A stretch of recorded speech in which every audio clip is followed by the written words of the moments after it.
الحمد للہ وکفا وسلام علی عباده الذین اصطفى اما بعد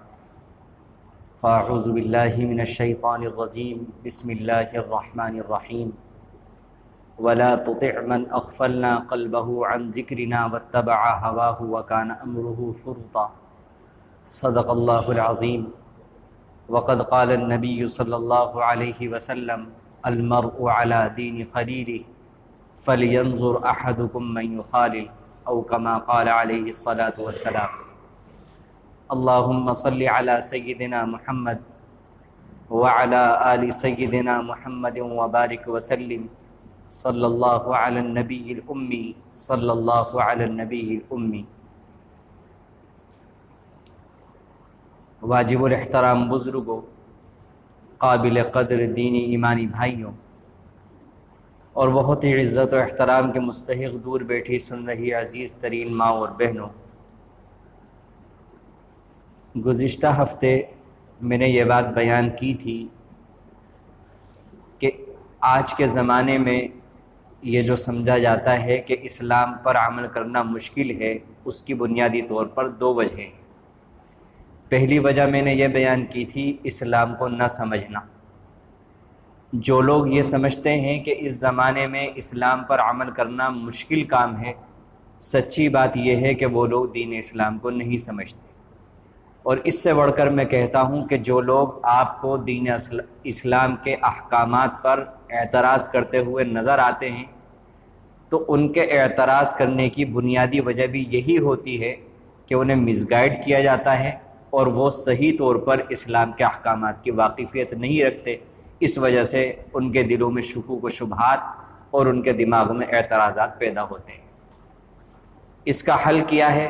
ظاہری سی بات ہے کہ اس کا حل صرف یہی ہو سکتا ہے کہ انسان اسلام کی سمجھ حاصل کرے، اور اگر انسان اسلام کو سمجھنا چاہتا ہے تو اس کے لیے قرآن کریم ہے۔ قرآن کریم کو سمجھے، اللہ کے کلام کو سمجھے، نبی علیہ الصلوۃ والسلام کی احادیث مبارکہ موجود ہے، ان کو سمجھے۔ غرض کسی بھی طریقے سے انسان اپنے آپ کو دین کی لائن سے جوڑے۔ اگر انسان براہ راست قرآن کریم کو، احادیث کو نہیں پڑھ پا رہا ہے ابھی، تو اس کو چاہیے کہ کسی عالم دین سے اپنا تعلق بنائے، کسی عالم دین کے حلقے میں جانا اپنے اوپر لازم کرے، کسی بھی دینی جماعت سے اپنے آپ کو وابستہ کرے، یعنی کسی نہ کسی درجے میں انسان دین اسلام کا علم حاصل کرنا شروع کرے۔ اس سے انسان کے پاس اسلام کا علم آئے گا، اسلام کی سمجھ آئے گی، اور جس دن اسلام کی سمجھ انسان کو آنا شروع ہو گئی تو اسلام پر عمل کرنا اس کے لیے مشکل نہیں ہوگا، بلکہ اسلام پر عمل کیے بغیر رہنا اس کے لیے مشکل ہو جائے۔ میں آپ کو اپنا تجربہ بیان کرتا ہوں کہ سچی بات تو یہ ہے کہ تمام سنتوں کا تو ظاہر ہے کہ شاید کوئی بھی دعویٰ نہ کر سکے کہ مجھے تمام سنتوں کا علم آ گیا ہے، لیکن تھوڑا بہت جتنا بھی ہے تو عام طور سے جب بھی مجھے کوئی دقت پیش آتی ہے، کوئی مشکل پیش آتی ہے، اور جب میں غور کرتا ہوں، چاہے وہ معمولی ہو چاہے بڑی ہو، تو اس کے نتیجے میں جب اس کی تہ میں اللہ تعالیٰ پہنچاتے ہیں تو یہی بات سامنے آتی ہے کہ سنت چھوٹی۔ ابھی میں آپ کو چھوٹا سا واقعہ سناؤں کہ اسی اتوار کے روز ایک جگہ جانا ہوا۔ جب وہاں سے جانے کے بعد ہم واپس آنے لگے تو جب میں نے جوتا پیر میں ڈالا تو کوئی چیز چبھی۔ پھر نیچے جا کر کے میں نے دیکھا، زینے سے اترنے کے بعد کوئی چیز چبھی ہوئی تھی پیر کے اندر، اس کو میں نے پیر سے نکالا اور کافی دیر تک اس کی تکلیف رہی، جوتا پہن لیا۔ اب اس کے بعد ساتھ میں جو تھے میں نے ان سے یہ کہا کہ یہ جو تکلیف پہنچی ہے نا، یہ اس وجہ سے پہنچی ہے کہ مجھ سے سنت چھوٹ گئی۔ سنت کیا ہے؟ سنت طریقہ یہ ہے کہ انسان جب بھی جوتے میں پیر ڈالے، اللہ کے نبی صلی اللہ علیہ وسلم نے بتایا کہ پہلے جوتے کو جھاڑو۔ جب گھر سے پہنا، جب تو اس سنت پر عمل کر لیا تھا، وہاں سے جب پہنا تو وہاں پر یہ سنت چھوٹ گئی، لہذا دنیاوی جو نقصان تھا وہ مجھے اٹھانا پڑا۔ آپ یقین جانیں کہ انسان کو، ہم مسلمانوں کو سنتوں کی معلومات نہیں ہے۔ جب جب زندگی میں چھوٹی بہت یا بڑی سے بڑی دقت پیش آئے گی، مشکل پیش آئے گی، تو اگر آپ غور کریں گے، اگر آپ معلومات حاصل کریں گے تو سنت کے چھوڑنے کی وجہ سے آئیں گے۔ اگر انسان سنتوں کے سانچے میں اپنی زندگی کو ڈھال لے، نہ تو اسے دنیا میں دقتیں پیش آئیں، نہ اسے آخرت کے اندر پریشانیاں پیش آئیں۔ اس لیے یہ والی بات میں نے عرض کی کہ اسلام کا فہم اور اسلام کی سمجھ ہمیں حاصل کرنے کی ضرورت ہے۔ اسلام کو جانیں، اسلام کو سمجھیں، اسلام ہے کیا چیز۔ بالکل آسان طریقے پر زندگی گزارنا، خوشیوں بھری زندگی گزارنا،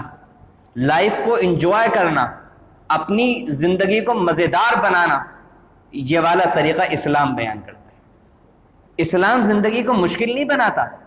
اسلام تو زندگی کی مشکلات کو کم کر کے زندگی کو آسان بناتا ہے۔ اسلام تو زندگی میں سے غموں کو دور کر کے خوشیوں کو داخل کرتا ہے، ہر طرح کی مصیبت دور کرتا ہے، ہر طرح کی فکرات سے، ہر طرح کی ٹینشن سے اپنے ماننے والے کو نجات دلاتا ہے۔ ہم اسلام کو سمجھتے نہیں ہیں، ہم سمجھتے ہیں کہ اسلام صرف نماز کا نام ہے، روزے کا نام ہے، زکوٰۃ نہیں میرے عزیزو۔ اسلام ہم دنیا کو کس نظر سے دیکھیں اس کا نام ہے، ہماری ایکٹیویٹی کیا ہو، ہمارے دن بھر کے کیا کام ہو، ہمارا نظریہ کیا ہو، ہماری سوچ کیا ہو، یہ تمام چیزیں جو ہیں یہ اسلام ہمیں سکھاتا ہے۔ اسلام ایک مکمل تہذیب، مکمل زندگی گزارنے کا طریقہ انسان کا کیا ہونا چاہیے، اسلام اس کا نام ہے۔ اور سب سے آسان، سب سے شاندار جو طریقہ ہوگا وہ الحمدللہ آپ کو اسلام کے پاس ملے گا۔ لیکن بدقسمتی سے غیروں سے متاثر ہو کر، احساس کمتری کا شکار ہو کر، اور اسلام کی واقفیت نہ ہونے کی وجہ سے آج ہم اغیار کے طریقوں کو اپنا رہے ہیں اور فخریہ طور پر اپنا رہے ہیں۔ اس لیے میرے عزیزو اسلام کی سمجھ حاصل کریں۔ اور دوسری بنیادی وجہ جو مجھے آج بیان کرنی ہے کہ جس کی وجہ سے ہم لوگ اسلام پر عمل نہیں کر پاتے، وہ ہے آج کے زمانے کا لائف سٹائل اور برے ماحول کے اثرات۔ یہ دوسری بنیادی اور اہم وجہ ہے۔ انسان کے اخلاق پر، اس کے کردار پر سب سے زیادہ جو چیز اثر ڈالتی ہے وہ اس کی تعلیم اور اس کے آس پاس کا ماحول ڈالتا ہے۔ پھر دوبارہ دہراتا ہوں اپنے جملے کو، انسان کے اخلاق پر اور اس کے کردار پر سب سے زیادہ جو چیز اثر ڈالتی ہے وہ اس کی تعلیم اور آس پاس کا ماحول اثر ڈالتا ہے۔ اور بدقسمتی سے آج ہمارے نوجوان بھائیوں کو، بہنوں کو گھروں سے اور جن جگہوں پر وہ تعلیم حاصل کر رہے ہیں ان جگہوں سے جو ماحول مل رہا ہے وہ ایمان کو مضبوط کرنے والا، اسلام سے ان کا تعلق جوڑنے والا ماحول نہیں مل رہا ہے۔ آج ہمارے کالجوں میں پڑھنے والے بھائی، یونیورسٹیوں میں پڑھنے والے بھائی، اسکولوں میں پڑھنے والے بھائی اور بہنیں، ان کو جو وہاں پر ماحول مل رہا ہے اور گھر سے جو ماحول مل رہا ہے، گلیوں سے جو ماحول مل رہا ہے، دوستوں سے جو ماحول مل رہا ہے، موبائل کے ذریعے سے جو ماحول مل رہا ہے، اگر اس کے لیے ہلکے سے ہلکا لفظ کا بھی استعمال کیا جائے تو یہ کہا جائے گا کہ وہ ایمان سے دور کرنے والا ماحول مل رہا ہے۔ اور ماحول کا اثر انسان کے اوپر کس طرح سے اثر انداز ہوتا ہے اور کس حد تک اثر انداز ہوتا ہے، ایک مثال کے ذریعے سے آپ کو بخوبی سمجھ میں آ جائے گا۔ جن جگہوں پر چمڑے کا کاروبار ہوتا ہے، چمڑے کا کام ہوتا ہے، وہاں پر نمک لگا کر، کیمیکل لگا کر کھالوں کو رکھا جاتا ہے، اور جن جگہوں پر یہ کام ہوتے ہیں تو وہاں پر اتنی بدبو ہوتی ہے، اتنی بدبو ہوتی ہے کہ آس پاس کے علاقے سے گزرنا ایک عام انسان کے لیے نہایت مشکل کام ہوتا ہے۔ حتیٰ کہ اس کام میں جو پانی نکلتا ہے وہ پانی جن جن علاقوں سے گزرتا ہے ان علاقوں میں بھی بدبو جاتی ہے اور بیماریاں جاتی ہیں، لیکن اس علاقے میں رہنے والے جو لوگ ہوتے ہیں، وہ کام کرنے والے جو لوگ ہوتے ہیں، جو لوگ وہیں پر پیدا ہوتے ہیں، وہیں پر پلتے ہیں، وہیں پر بڑھتے ہیں، ان کو کسی بھی قسم کی کوئی پریشانی، کوئی گرانی، کسی قسم کی بدبو محسوس نہیں ہوتی۔ کیوں؟ کیونکہ ان کا جو فزیکل سسٹم ہے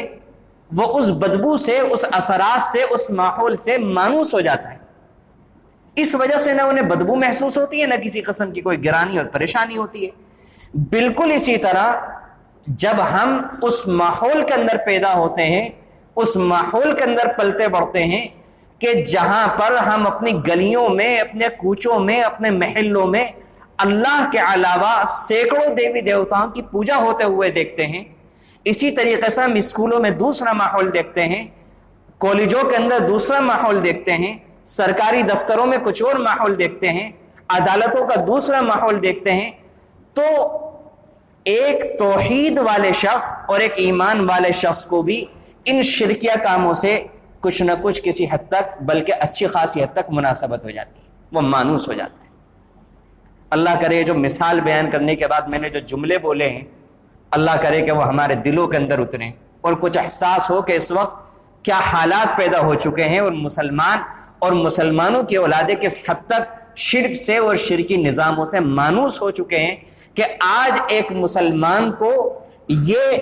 بات بہت ادنا سی لگتی ہے کہ وہ ایک غیر مسلم کے بارے میں یہ سوچتا ہے کہ بس مجھ میں اور ان کے اندر یہ فرق ہے کہ وہ ایک غیر مسلم گھرانے کے اندر پیدا ہوا ہے، میں ایک مسلمان گھرانے کے اندر پیدا ہوا ہوں، بس اس کے علاوہ کوئی فرق نہیں۔ یہ کس چیز کا اثر ہے؟ یہ اسی چیز کا اثر ہے، ماحول سے مانوس ہو جانا۔ جس ماحول میں پل رہے ہیں، بڑھ رہے ہیں، اس سے مانوسیت پیدا ہوتی جا رہی ہے۔ شرک کی برائی اور شرک کی جو مذمت، شرک کا گندا پن،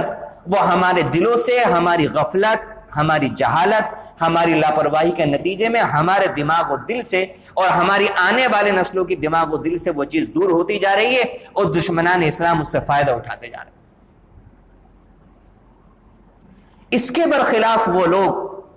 کہ جن کے گھروں میں توحید کا ماحول ہوتا ہے، جن کے گھروں میں علم دین کے پڑھنے پڑھانے کا ماحول ہوتا ہے، جن کے یہاں کے بچے ایسی جگہوں میں پڑھتے ہیں جہاں پر سائنس کا ٹیچر یہ سوال اٹھاتا ہے کہ اتنی بڑی گیلیکسی، یہ ساری کی ساری کہکشائیں، کیا یہ بات عقل کے اندر آتی ہے کہ خود بخود پیدا ہو گئی؟ یہ کتنی انسائنٹیفک بات ہے کہ اتنی بڑی کہکشائیں، اتنی بڑی گلیکسی یہ خود بخود وجود میں آ سکتی ہے، جہاں پر سائنس کا ٹیچر یہ سوال اٹھاتا ہو کہ یہ جو اللہ رب العزت نے نظام بنایا ہے، سولر سسٹم بنایا ہے، سورج اور چاند کا نظام بنایا ہے، ستاروں کا اپنے اپنے محور میں گھومنے کا اور چلنے کا جو نظام بنایا ہے، یہ ہزاروں سال سے ایسا ہی چل رہا ہے جیسا کہ اس دن چلایا تھا اسے اللہ تعالیٰ نے جس دن اس کا پہلا دن تھا۔ جب آج تک اس کے اندر کوئی پرانا پن نہیں آیا تو ایسا کیسے ہو سکتا ہے کہ 1450 سال پہلے جو اللہ تعالیٰ نے دین بھیجا اور یہ کہہ کر کے بھیجا کہ یہ تا قیامت ہے، یہ تا قیامت جاری رہے گا، قیامت تک اب کوئی نیا دین نہیں آئے گا، جب اللہ کے چلائے ہوئے یہ سارے نظام ہزاروں سال گزرنے کے باوجود اسی پرانے پن کے ساتھ زندہ ہیں، تو دین اسلام کے بارے میں یہ کیوں کہا جا رہا ہے کہ دین اسلام اب پرانا ہو چکا ہے؟ کتنی انسائنٹیفک بات۔ جہاں پر میڈیکل سائنس کا ٹیچر یہ سوال اٹھاتا ہو کہ اللہ رب العزت نے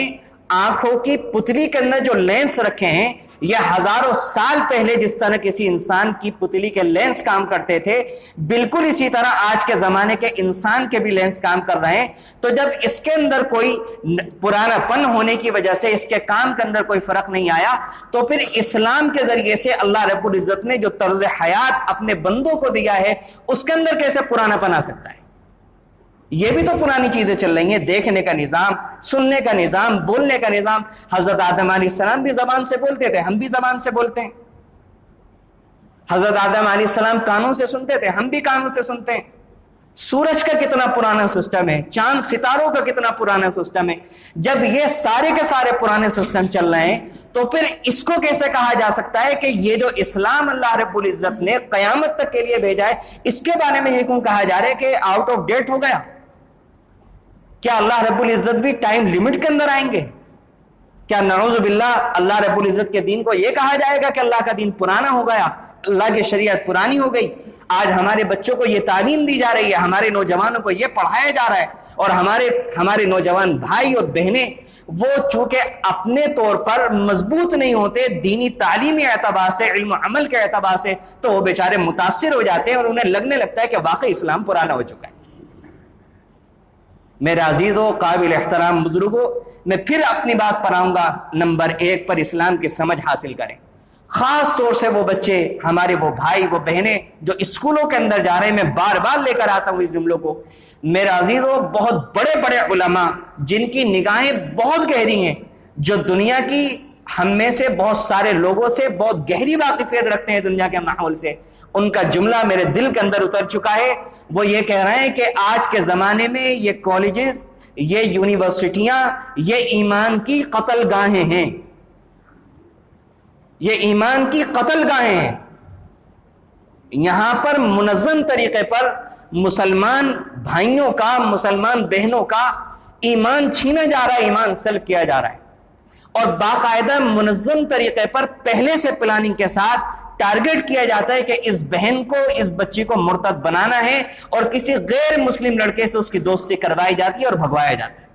باقاعدہ بڑے بڑے انعام دیے جا رہے ہیں۔ میں نے پہلے بھی ان باتوں کی تفصیل کے ساتھ بیان کیا ہے۔ تو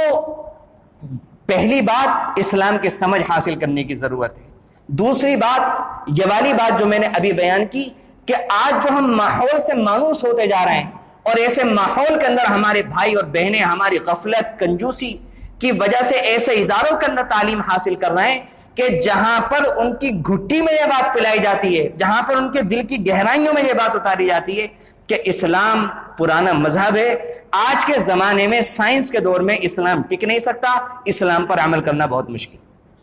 یہ بات وہ لوگ جو کہہ رہے ہیں وہ اپنے مذہب کے بارے میں تو کہہ سکتے ہیں، کیونکہ اگر سائنس کے ترازو میں، اگر عقل کی کسوٹی پر دوسروں کے مذاہب کو تولا جائے گا تو شاید وہ ٹک نہیں سکیں گے۔ لیکن الحمدللہ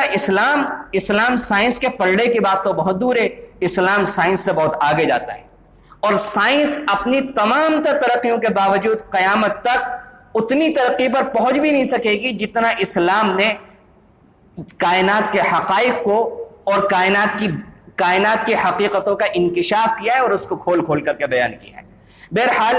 یہ ایک الگ موضوع ہے، میں اس وقت اتنا بیان کر رہا ہوں کہ یہ جو ساری کی ساری باتیں ہو رہی ہیں، ہمیں چاہیے کہ ہم ان پروپیگنڈوں سے اور اس طرح کی غیر منصفانہ، غیر حقیقت پسندانہ باتوں سے متاثر نہ ہوں۔ اسلام کے جب ہمیں سمجھ حاصل ہوگی، اسلام کو پڑھنا شروع کریں گے تو ہمیں سمجھ میں آ جائے گا خوب اچھی طریقے سے کہ اسلام ایک پریکٹیکل مذہب ہے۔ اسلام وہ والی سوچ، وہ والی نظریے پیش کرتا ہے، اسلام ترقی کی وہ والی راہ دکھاتا ہے، اسلام وہ والے اخلاقی اقدار جینا سکھاتا ہے کہ دوسرے مذاہب اس کے بارے میں بھی سوچ بھی نہیں سکتے۔ آپ مجھے بتائیں کون سے اداروں کے اندر اگر اسلام نہ ہو، آپ کے بچوں کو کون بتائے گا کہ ماں باپ کا احترام کرنا ہے؟ یہ قرآن بتائے گا فلا تقل لہما اف، کہ بدتمیزی کرنے کی بات تو بہت دور ہے، اپنے ماں باپ کو بڑھاپے میں گھر سے نکال کر کسی اور جگہ چھوڑ کر آنے کی بات تو بہت دور ہے۔ قرآن سکھائے گا فلا تقل لہما اف، ہمارا اسلام سکھائے گا کہ قرآن نے کہا ان دونوں کے سامنے اف بھی نہ کہنا، ولا تنہرہما، ان کو جھڑکنا نہیں، وقل لہما قولا کریما، ان سے جب بھی بات ہو تو بہت شاندار ایسی گفتگو کہ جس میں عزت، ادب اور احترام کے جذبات جھلکتے ہوں۔ اپنی مرضی کو اپنے ماں باپ کی مرضی میں فنا کرنا، اپنی رائے کو دبا دینا اور اپنے ماں باپ کی رائے کو بلند سمجھنا اپنی رائے کے مقابلے میں، یہ ساری کی ساری باتیں اسلام سکھاتا ہے، یہ ڈگریوں کے ذریعے سے نہیں آیا کرتا۔ اگر اپنی اولاد کو فرما بردار بنانا ہے تو اسلام پر آنا پڑے گا، یہ ہماری مجبوری ہے، چاہے نہ چاہے اسلام ہی سکھائے گا۔ پڑوسیوں کے حق کی بات ہمیں اسلام سکھائے گا، استنجا کرنے کا طریقہ ہمیں اسلام سکھائے گا، جھوٹ بولنا ہے یا سچ بولنا ہے اسلام سکھائے گا۔ یہ جتنی بھی اخلاقی اقدار ہیں، جتنی بھی بد تہذیبی، بد اخلاقی کی باتوں سے روکنا ہے، یہ ساری کی ساری باتیں یہ اس تعلیم میں نہیں سکھائی جائیں گی، یہ اسلام سکھائے گا، یہ اللہ کا کلام سکھائے گا، یا قرآن سکھائے گا، یا حدیث سکھائے گا۔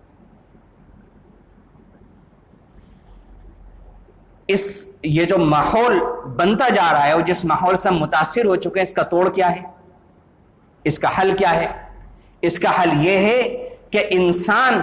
اپنے آپ کو کہیں نہ کہیں کسی بھی درجے میں اچھے ماحول سے جوڑے۔ جب بددینی کا ماحول ہر طرف بن چکا ہے، اسکولوں کے اندر بددینی کا ماحول ہے،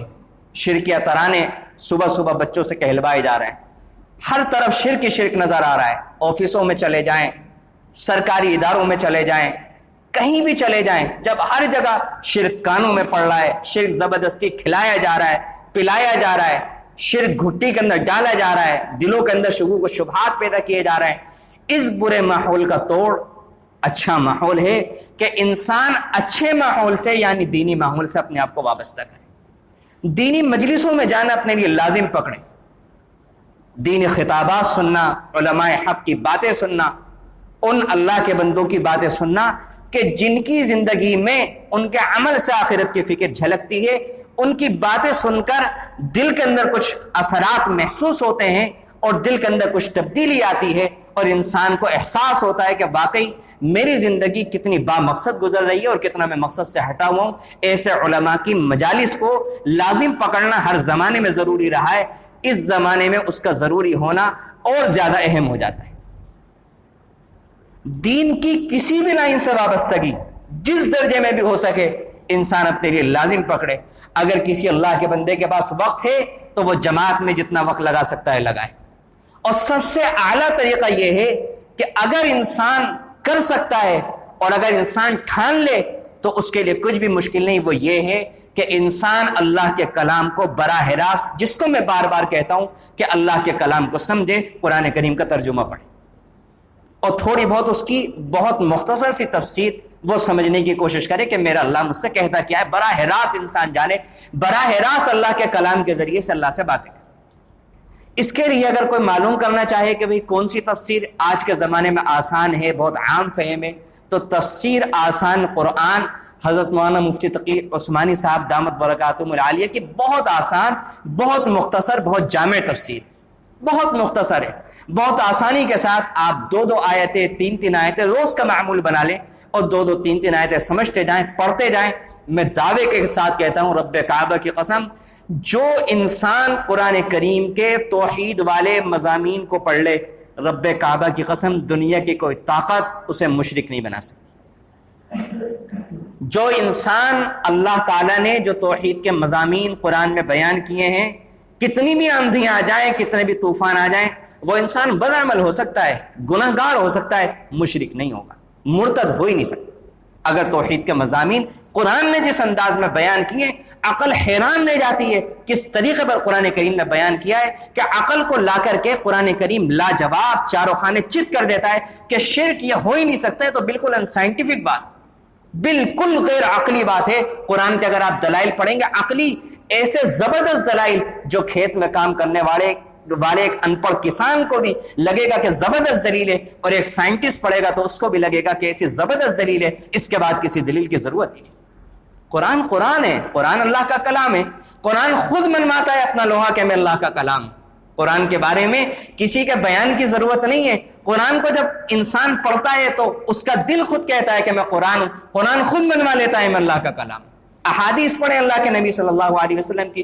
جو دعائیں مانگی اللہ کے نبی صلی اللہ علیہ وسلم نے، آپ دعاؤں کی کتاب پڑھیں الحزب العظم، جو اللہ کے نبی صلی اللہ علیہ وسلم کے دعائیں منقول ہیں۔ رب کعبہ کی قسم ایسی دعائیں ہیں کہ وہ دعا پڑھنے کے بعد آپ کو یقین آ جائے گا کہ اللہ کے نبی صلی اللہ علیہ وسلم کی دعا ہے۔ سارے انسان مل کر بھی الفاظ کا وہ انتخاب کر ہی نہیں سکتے جو جناب محمد رسول اللہ صلی اللہ علیہ وسلم نے کیا ہے۔ یہ دین سچا ہے، یہ کوئی کھیل نہیں ہے، یہ انسانوں کا بنایا ہوا دین نہیں ہے۔ پڑھ کر کے تو دیکھیں، جب اسلام کی حقانیت پر یقین آنا شروع ہو جائے گا۔ تو سب سے پہلے نمبر پر جو بات میں نے بیان کی، مرد بھی اپنے آپ کو دینی ماحول سے وابستہ کرنا، خود کو اور اپنی اولاد کو لازم و ضروری سمجھے، اور خواتین بھی اگر گلی کے اندر کہیں تعلیم ہوتی ہو، دینی مجلس ہوتی ہو، اپنے آپ کو اس حلقے سے وابستہ کریں۔ اور سب سے اعلیٰ طریقہ جو میں بیان کر رہا ہوں کہ ہم خود اپنے گھر کے اندر، اگر ہم والد ہیں، اگر ہم دادا ہیں، اگر ہم چچا ہیں، تو اپنے بھتیجوں کو لے کر، اپنے اولاد کو لے کر، اپنے گھر کی خواتین کو لے کر قرآن کریم کی تفسیر پڑھیں۔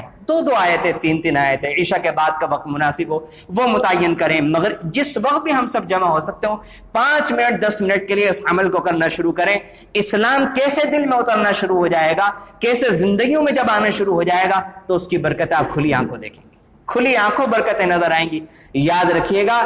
اللہ تعالیٰ نے اسلام کے ذریعے سے جو احکامات بیان کیے ہیں، ہر حکم کے اندر اللہ نے برکت رکھی ہے۔ اگر انسان اس ایک حکم پر عمل کرتا ہے، اس کی زندگی میں برکت آ جاتی ہے، اور ایک حکم کو چھوڑتا ہے تو اس کی جگہ اس کی زندگی میں سے برکت نکل جاتی ہے، نحوست آ جاتی ہے۔ پورا گھر مل کر کے برکتی کام کرے گا، گھر میں برکت آتی ہے، کھلی آنکھوں سے دیکھیں گے۔ پورا گھر مل کر کے نحوستیں والے کام کر رہا ہے، مال بہت آ رہا ہے، بظاہر سارے اسباب ہیں جن سے انسان خوشیاں حاصل کرتا ہے، لیکن کوئی بھی خوش نہیں ہے۔ گھر میں خوشیوں کا ماحول جو نظر نہیں آ رہا ہے، اس کی وجہ یہ ہے کہ گھروں سے اسلام کو نکال دیا، اور دلوں کو جو سکون ملتا ہے، دل جو خوش ہوتے ہیں، وہ اللہ کے ذکر سے ہوتے ہیں۔ الا بذکر اللہ تطمئن القلوب، وہ اللہ کے کلام پر عمل کرنے سے دلوں کو خوشیاں ملے گی۔ اچھے کھانے کے اندر اللہ نے ذائقے رکھے، وقتی طور پر ذائقہ محسوس ہوگا، خوشی محسوس ہوگی، لیکن دلی سکون جو ملے گا، روحانی سکون جو ملے گا، وہ جب ملے گا جب روح کو غذا ملے گی، اور روح کو غذا دین پر، اسلام پر عمل کرنے سے ملے گی، قرآن کو سمجھنے سے ملے گی، رب کے آگے بندگی کرنے سے ملے گی، اچھا رکوع، اچھا سجدہ، اچھا انسان، اچھا مسلمان بننے کے بعد ملے گی۔ دوسرے نمبر پر جو کام کرنے کا ہے وہ یہ ہے، فیصلہ کریں ہم کہ آج سے انشاءاللہ کوئی نماز نہیں چھوڑیں گے، آج سے کوئی گناہ کا کام نہیں کریں گے۔ اگر ہم نے یہ فیصلہ کر لیا، دنیا کی کوئی بھی طاقت، سارے شیاطین الانس والجن مل کر بھی اگر انسان مضبوط فیصلہ کر لے، انسان کو اس کے فیصلے سے ہٹانا چاہیں، رب کعبہ کی قسم، اللہ نے سارے شیطانوں کو اتنی طاقت نہیں دی ایک انسان کے ارادے کو توڑ سکے۔ جو ٹوٹ جاتا ہے پھر اس کا کیا ہوتا ہے؟ وہ پکا ارادہ ہوتا ہی نہیں، وہ پکا ارادہ نہیں ہوتا۔ آپ دیکھیں، ایک انسان نے یہ تہیہ کیا، یہ ارادہ کیا کہ مجھے ایورسٹ کی چوٹی پر چڑھنا ہے، اس کے گھر کے لوگوں نے سمجھایا کہ بہت مشکل کام ہے، بہت سارے لوگوں نے اپنی جان گنوا دی، بہت سارے لوگوں نے نقصان اٹھایا، نہیں ہو سکے گا۔ وہ انسان مسکراتا ہے، وہ انسان سب لوگوں سے ملتا ہے اور تسلیاں دینے کے بعد رخصت ہو جاتا ہے۔ مشکلات پر مشکلات آتی ہیں، ان ساری مشکلات کو پار کرنے کے بعد اس کی چوٹی کے اوپر پہنچتا ہے، اپنے ملک کا جھنڈا گاڑتا ہے، اس کے بعد اس کو میڈل دیے جاتے ہیں، اس کو ایوارڈ دیے جاتے ہیں، گینز بک کے اندر اس کا نام درج ہوتا ہے، اس کو عزتیں ملتی ہیں۔ آج ہم سمجھیں کہ ایک وہ انسان کہ جس نے ایوریسٹ کی چوٹی پر چڑھنے کا ارادہ کیا، وہ چڑھ گیا۔ اگر اتنا مشکل کام انسان کے ارادے کی قوت کی بدولت اللہ تعالیٰ آسان کر سکتے ہیں، تو پھر دین پر عمل کرنا کون سا مشکل کام؟ اس سے زیادہ آسان کام ہے۔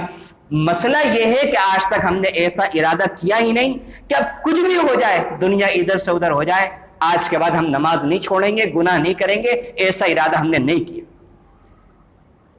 آج اللہ کے لیے ایسا ارادہ کر لیجیے کہ آج کے بعد انشاءاللہ ہم قطعاً کچھ بھی ہو جائے 5 وقت کی نمازیں ضرور پڑھیں گے، رات کو چاہے 3 بجے نیند آئے، چاہے 4 بجے نیند آئے، چاہے جھونکے آ رہے ہوں، چاہے نیند کی وجہ سے گر جائیں، عہد کر لیں کہ آج کے بعد نماز نہیں چھوڑیں گے۔ جس دن ہم نے ایسا عہد کر لیا، پھر کوئی بھی چیز ہمارے لیے رکاوٹ نہیں بنے گی، کوئی بھی چیز رکاوٹ نہیں بنے گی۔ ایک وجہ کہ جو اس ماحول کا مقابلہ کرنے میں ہماری بہت زیادہ مدد کرے گی، وہ ہے اللہ کے نبی صلی اللہ علیہ وسلم کی محبت سے بہت مشکل کام بہت زیادہ آسان ہو جاتے ہیں۔ آپ ذرا سوچا تو کریں کبھی، اس موضوع کو ظاہر ہے میں زیادہ تو بیان نہیں کر سکتا، بس ایک بات بیان کروں گا کہ کبھی سوچا تو کریں کہ اللہ کے نبی صلی اللہ علیہ وسلم پر سب لوگوں نے سب الزام لگائے، کفار مکہ نے اس زمانے میں، قرآن نے سب کہا، سارے الزامات بیان کیے کہ آپ کو کاہن کہا، مجنون کہا، ساحر کہا، ایک الزام نہیں لگایا۔ وہ کیا تھا؟ وہ یہ تھا کہ آپ صلی اللہ علیہ وسلم جھوٹے ہیں، یہ نہیں کہا۔ اور آپ نے بارہا سنا ہوگا کہ جب اللہ کے نبی صلی اللہ علیہ وسلم ہجرت کرنے کے لیے تشریف لے جا رہے تھے تو حضرت علی المرتضی رضی اللہ عنہ کو امانتیں سپرد کر کے گئے تھے کہ میں جا رہا ہوں، کل یہ باری امانتیں جو کفار ہیں، مشرکین ہیں، یہ ان کی امانتیں ان کے سپرد کر دینا۔ یعنی انہیں پتا تھا کہ ساری باتیں اپنی جگہ، سارے اختلاف اپنی جگہ، لیکن اگر مکے میں کوئی امانت دار ہے، اگر مکے میں کوئی سچا شخص ہے تو وہ جناب محمد رسول اللہ صلی اللہ علیہ وسلم ہے۔ اس لیے سارے الزامات لگا دیے، لیکن جھوٹا ہونے کا کوئی بھی اللہ کے نبی صلی اللہ علیہ وسلم پر الزام لگانے کی ہمت نہیں کر سکتا۔ انہوں نے لقب دیے تھے، مکے کے مشرکین نے، مکے کے کفار نے آپ کو لقب دیا تھا الصادق الامین، کہ آپ سچے ہیں اور آپ امانت دار ہیں۔ یہ لقب مکے کے مشرکین اور کافروں نے اللہ کے نبی صلی اللہ علیہ وسلم کو دیے۔ وہ جن کی صداقت کا لوہا کافروں نے، مشرکوں نے مانا، آج ہم مسلمان ان کی باتوں پر کیوں یقین نہیں کرتے؟ جب انہوں نے بتایا ہے کامیابی کا راستہ یہ والا ہے، میرے سنتوں پر چلو، اللہ بھی ملے گا، دنیا بھی ملے گی، آخرت بھی ملے گی، سب کچھ مل جائے گا، تو دنیا کے سب سے بڑے سچے انسان کی بات پر آخر آج ہم کیوں نہیں یقین کرتے؟ کتنی تکلیف ہوتی ہوگی اللہ کے نبی صلی اللہ علیہ وسلم کو۔ غیر اگر تکلیف پہنچاتے ہیں انسان برداشت کر لیتا ہے کہ وہ تو غیر ہیں، کوئی بات نہیں۔ اگر کوئی کسی انسان کو اپنا کوئی تکلیف پہنچاتا ہے تو پھر انسان ٹوٹ کر رہ جاتا ہے، بکھر جاتا ہے۔ جب جناب محمد الرسول اللہ صلی اللہ علیہ وسلم کو قیامت کے دن میرے اور آپ کے بارے میں پتہ چلے گا کہ ہم نے بھی اللہ کے نبی صلی اللہ علیہ وسلم کی حدیثیں سننے کے بعد، جاننے کے بعد عملی طور سے اللہ کے نبی کی حدیثوں کو سچا نہیں سمجھا، قابل اعتبار نہیں سمجھا، قابل عمل نہیں سمجھا، کیا منہ دکھائیں گے ہم اللہ کے نبی صلی اللہ علیہ وسلم؟ اس لیے میرے عزیز ہو، قابل احترام بزرگوں، اللہ کے نبی صلی اللہ علیہ وسلم سے محبت پیدا کریں، اللہ کے نبی صلی اللہ علیہ وسلم سے دلی تعلق جوڑنے کی کوشش کریں درود شریف کے ذریعے سے۔ روزانہ معمول بنائیں کہ تھوڑا بہت 50 بار 60 بار 100 بار چلتے پھرتے بیٹھ کر ہو سکے تو بہت بہتر درود شریف پڑھیں، اس سے اللہ کے نبی صلی اللہ علیہ وسلم سے دلی تعلق پیدا ہوگا، اللہ کے نبی صلی اللہ علیہ وسلم کی محبت دل کے اندر آئے گی۔ اور ایک بات اس پر بھی غور کریں، شکوک و شبہات کے زمانہ ہے، میں بیان کر رہا ہوں کہ آپ یہ دیکھیں کہ اسلام اتنا زبردست تاریخی اعتبار سے مضبوط مذہب ہے کہ اس کے مقابلے میں الحمدللہ نہ کوئی مذہب ہے نہ قیامت تک ہو سکے گا۔ اکثر احادیث اللہ کے نبی صلی اللہ علیہ وسلم کی ایسی ہیں کہ جس میں بیان کرنے والے یہاں تک بیان کرتے ہیں کہ اللہ کے نبی صلی اللہ علیہ وسلم نے جب یہ والی بات بیان کری تو آپ کہاں تھے؟ آپ مسجد نبوی میں تھے یا آپ ممبر پر تھے یا آپ کیک لگا کر بیٹھے ہوئے تھے؟ آپ کے سر پر عمامہ تھا یا آپ اونٹنی کے اوپر سوار تھے یا آپ مکے میں تھے یا آپ مدینے کے اندر تھے یا غزوہ احد کا موقع تھا یا غزوہ بدر کا موقع تھا یا لیلۃ المعراج کا یہ والا واقعہ ہے؟ اتنی تفصیل کے ساتھ، جتنی تفصیل کے ساتھ اللہ کے نبی صلی اللہ علیہ وسلم کی احادیث علماء کو یاد ہوتی ہے، اتنی تفصیل کے ساتھ علماء سے اگر آپ کہیں اپنے والدین کے چند واقعات کو بیان کر دیں، نہیں کر سکتے۔ کوئی بھی عالم مجھ سمیت تمام علماء اگر آپ یہ کہیں کہ اپنی زندگی کے اتنے واقعات بیان کر دیں، نہیں یاد۔ اپنے ماں باپ کی زندگی کے کہیں، نہیں یاد۔ اپنے دادا دادی کی زندگی کے کہیں، نہیں یاد۔ اللہ کے نبی صلی اللہ علیہ وسلم کے واقعات کہیں گے تو الحمدللہ بہت سارے واقعات اس گنہگار کو بھی یاد ہیں اور سبھی علماء کو یاد ہوتے ہیں۔ اللہ کے نبی صلی اللہ علیہ وسلم کی بچپن سے لے کر کے آخر زمانے کی، اللہ کے نبی صلی اللہ علیہ وسلم کی آخری دن کی احادیث، آخری وقت سے کچھ پہلے تک کی احادیث، الحمدللہ وہ بھی مسلمانوں کے پاس محفوظ ہیں۔ کوئی تاریخ کی روشنی میں بیان تو کرے اپنے مذہب کی ایسی تاریخ، کوئی حوالوں کے ساتھ بیان تو کرے، کوئی نہیں کر سکتا۔ یہ الحمدللہ اسلام کی حقانیت کی دلیل ہے۔ اور پانچویں چیز جس کو میں نے بار بار بیان کیا اور میں کرتا ہوں کہ قرآن کریم سے انسان اپنا تعلق جوڑے۔ قرآن کریم کو یہ سمجھیں کہ یہ قرآن کریم، ہم یہ سمجھتے ہیں کہ تو صحابہ کی کتاب تھی، نہیں میرے عزیزو، غلط سمجھتے ہیں۔ صحابہ کی بھی کتاب تھی، میری اور آپ کی بھی کتاب، میری ہر انسان، ہر مسلمان یہ سمجھے کہ میری، اس میں اللہ نے میرے کالے چٹے بیان کیے ہیں، اس میں اللہ رب العزت نے میرے دل کے تمام وساوس، تمام اشکالات کا حل بیان کیا ہے، اس میں میرے اللہ نے میرے لیے بیان کیا ہے کہ کس طریقے پر چلنا ہے، کس راستے پر چلنا ہے، اس میں میرے اللہ نے میرے لیے بیان کیا ہے کہ ان باتوں کے اوپر عمل کرو گے تو جنت ملے گی، ان باتوں سے اگر منہ موڑو گے تو جہنم میں جانا پڑے گا۔ جس دن ہم نے سمجھ لیا کہ میری کتاب، تو اس دن قرآن کریم سے محبت ہو جائے گی، قرآن گھر میں کھل جائے گا۔ اور جس دن قرآن کریم گھروں کے اندر کھلنے لگا تو ہمارے گھروں میں اور ہمارے ہر سطح پر جو مسائل ہیں انشاءاللہ وہ سارے کے سارے مسائل حل ہونے شروع ہو جائیں گے۔ زندگی کا اصل مزہ قرآن کریم پڑھنے کے بعد آئے گا۔ میں بار بار کہتا ہوں کہ اس انسان کو چاہے وہ کتنے بھی عیش و عشرت میں ہو، دنیا کا سب سے بڑا مالدار انسان ہو، اگر وہ قرآن کریم نہیں سمجھتا، قرآن کریم سمجھ کر نہیں پڑھتا، رب کعبہ کی قسم اگر وہ یہ کہتا ہے کہ مجھے بہت مزہ آتا ہے سب سے زیادہ، وہ غلط کہتا ہے۔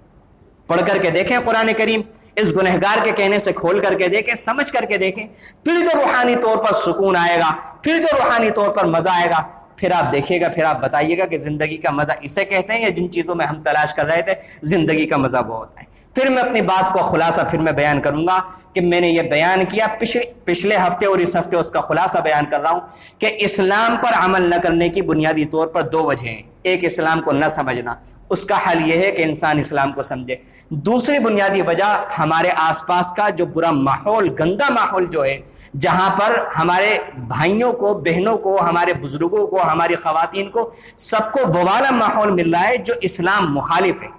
تو اس ماحول کو ہم کم سے کم اگر ہم ملکی سطح پر ابھی نہیں بدل سکتے، گھریلو سطح پہ تو بدل سکتے ہیں۔ تو اپنے گھر کے اندر ہم اسلام والا ماحول بنائیں، سنتوں والا ماحول بنائیں، اللہ کے نبی صلی اللہ علیہ وسلم سے محبت کرنے والا اپنے بچوں کو بنائیں، قرآن کریم کے مفاہیم، قرآن کریم کے تراجم، قرآن کریم کے چرچے ہمارے گھروں کے اندر ہونے لگیں، تاریخ سے وابستگی ہماری ہو جائے کہ مسلمانوں کی کیا تاریخ رہی ہے، صحابہ کرام کا کیا کردار رہا ہے، اللہ کے نبی صلی اللہ علیہ وسلم کی سیرت طیبہ سے ہماری واقفیت ہونے لگے۔ ان باتوں پر اگر ہم نے عمل کرنا شروع کر دیا تو ہمیں سمجھ آ جائے گا کہ اسلام پر عمل کرنا مشکل نہیں ہے، بلکہ اسلام پر عمل کیے بغیر زندہ رہنا یہ مشکل کام۔ اللہ رب العزت سے دعا ہے کہ اللہ رب العزت ان باتوں پر عمل کی توفیق نصیب فرمائے۔ آمین۔ وآخر دعوانا الحمدللہ رب العالمین۔